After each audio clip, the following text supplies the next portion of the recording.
Now, just forewarning you guys, during this review, my opinion's gonna sound very split between the... Apologies for the cringe. Hello everyone, it is Briximus Prime back for another Marvel Legends action figure review, and today we're going to be taking a look at the Marvel Legends Disney Plus waves Moonknight and Mr. Knight. So anyway, let's just get right on into the review by starting with the packaging. And speaking of the packaging, both of them are some of the last Marvel Legends, I believe, to ever have some of the plastic packaging. It says Moonknight, Disney Plus, says their names right there. It's got some artwork on the sides right there of Mr. Knight and Moonknight. It's got a Moonknight little logo right there on the top, and then on the back it's got some rundown of the waves and about the two characters, and it's got some bios and everything. I would like to make this Build-A-Figure, but the problem is there's some characters in particular that I just don't give a crap about. That's just Marvel Legends collecting, I guess. Anywho, I'm done talking about this packaging. And here is taking a look at the accessories included with these figures, starting with Mr. Knight. Mr. Knight has a pair of sticks here. Sticks with some very nice details all over them. Like, I'm surprised with how much molded detail there is on these. And overall, I think they're painted up pretty well with the bits of gold. And again, he comes with two of these, one for each hand. And then Sir Knight also comes with quite the few sets of hands. Mr. Knight comes with a pair of fists. And then Mr. Knight also comes with a pair of... He also has a pair of grabby hands so he can hold his drumsticks. And then Moonknight comes with his toenail clippings. Sorry, I mean his little crescent moon ninja star thingies. And these look pretty nice, and it does have the feature where you can take these and you can combine them together into one big one. But honestly, I think it's a little too thick and a little too hard for his hands to hold, but I prefer to leave it split. And speaking of his hands, Moonknight also comes with a pair of fists. And then Moonknight does also come with a pair of grabby hands to hold my toenail clippings. It's a good thing I trimmed these recently. Out of all of these accessories included with these guys, why did neither one of them come with an unmasked head? I feel like that should have been a requirement. It would have been cool if both of them came with an unmasked head and one of them had a different expression on both, really representing that he has two separate personalities. But whatever. So far, that's my biggest complaint about both of these figures. And now getting into the most well-dressed of the two figures, Mr. Knight here looks pretty faithful to what he looked like on screen in his own Disney Plus series. And overall, I think he looks pretty good, though part of me thinks the head just looks a little too skinny in my opinion. Overall, I still think he looks pretty good. He's got newly sculpted tie, face, coat, but I believe his limbs and his arms are all completely reused, and I think his shoes are also new as well. Real question is, what are those? Again, his suit looks really nice. I like all of these, like, raised edges and all this, like, very fine kind of detail that's all throughout the whole suit. The only problem is the looks can be very deceiving. This new molded piece right here for his coat actually makes his articulation very limited. But at least the suit gets out of the way for a shot at his moons. And overall, the wrinkles and everything look pretty good. I honestly have nothing to really say about a suited body. I kind of mentioned about it in a couple of my previous reviews where guys are wearing suits, and honestly, I don't really have anything new to say about it other than that this guy looks pretty faithful. It's just most of my review and my opinion relies on the articulation. Going over that articulation, the head can look up that far, he can look down that far, he can look left and right. He does have a little bit of pivoting. Shoulders rotate a full 360. They can move in and out. He does get a bicep swivel. Double jointed bend at the elbows. They are not pinless, however. The wrists all swivel and hinge up and down, and then the fists move in and out. He does get a waist swivel in there. He does have an arching back, but because of the coat, it does make it limited. And he does have an ab crunch, but again, because of the jacket, it is quite limited. Hips can rotate upward, they can rotate back, not that much, they can move outward that far. He does get a thigh swivel. Double jointed pinless knees.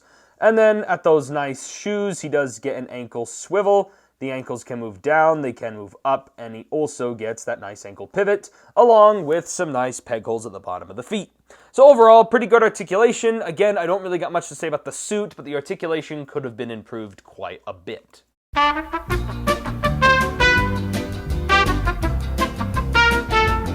Now, don't get me wrong, Mr. Knight is a nice character and a nice figure, but overall, I think the Moonknight figure is the one that takes the cake of the two. Even according to Hasbro, it seems like this is the one they favored, because this guy has, to my knowledge, everything on this guy is brand new tooled parts, including the head sculpt here with those very nice soulless eyes. And I like his ninja kind of wrap there, you know, kind of like the mummy theme going on here. And continuing down the torso, look at that amazing sculpting there in the chest. I like the gold on the crest. There's the silver there for the rest of the moon. He's got all that nice, like, all that mummy wrapping going all over the place. And overall, the cape also looks pretty good, though one of my biggest complaints about this figure is he did not come with an alternate cape that makes his cape look like a crescent moon. Why does he not come with that? Overall, the rest of the figure has a lot of sculpted details that I really like, and especially with this gray and off-white and gold, which really makes a lot of the details really pop on this guy. And again, nice gold and nice wrinkled details with all the wraps and everything. He's got some nice Egyptian going here on his thighs. And again, coloring really helps make a lot of the parts on this guy pop.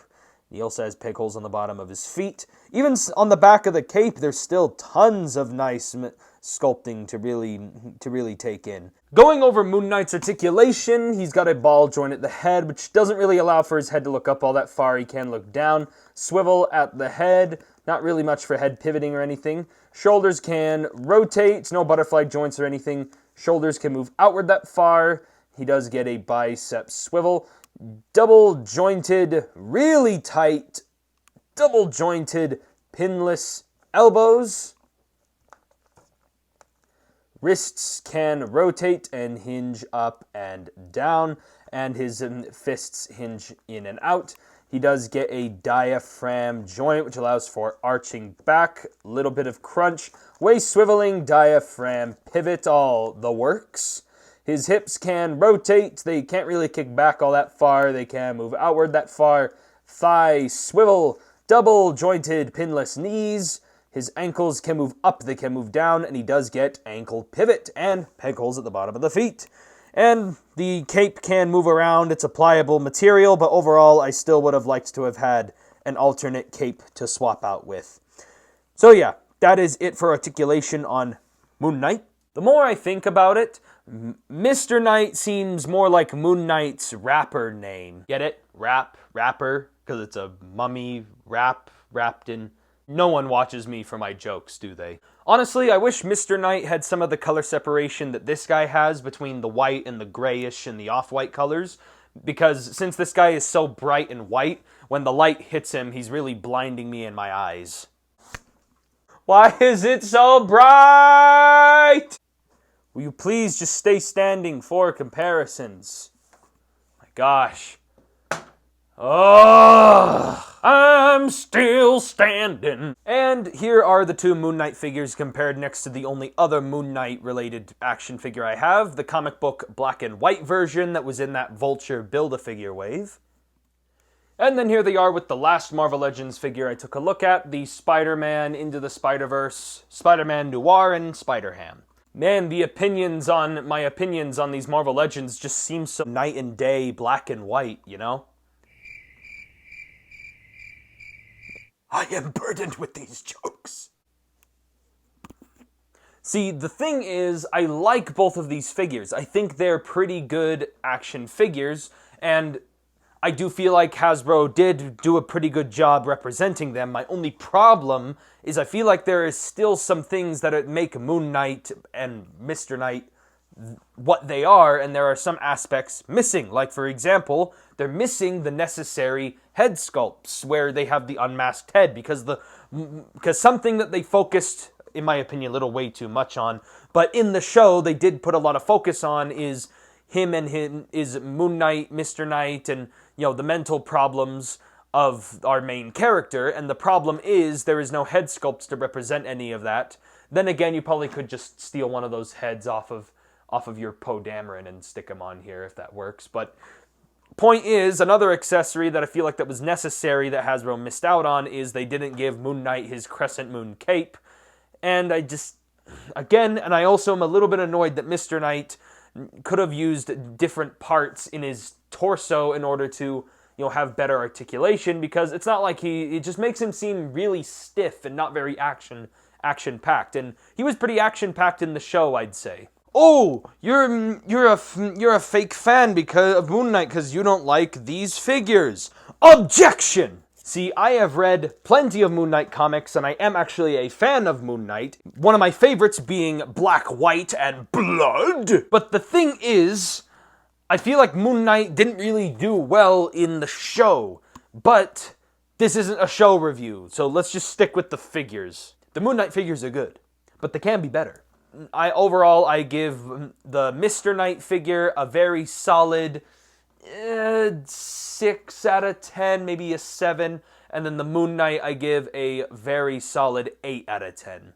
Maybe closer to a 9, but I'm not going to make it very vague. And that is basically it for my review on the Marvel Legends, Disney Plus Moon Knight, and Mr. Knight. Be sure to give me a like on the video, comment down below what you guys think, and again, be sure to let me know what you guys think. Am I wrong? Am I criticizing too much? Or do you guys think I'm right? Or do you just not care? Honestly, I wouldn't mind if you didn't care. But anyway, that is it for this review. Thank y'all for watching. This has been Briximus Prime. Thanks for watching until the end, and I'll catch you guys next time.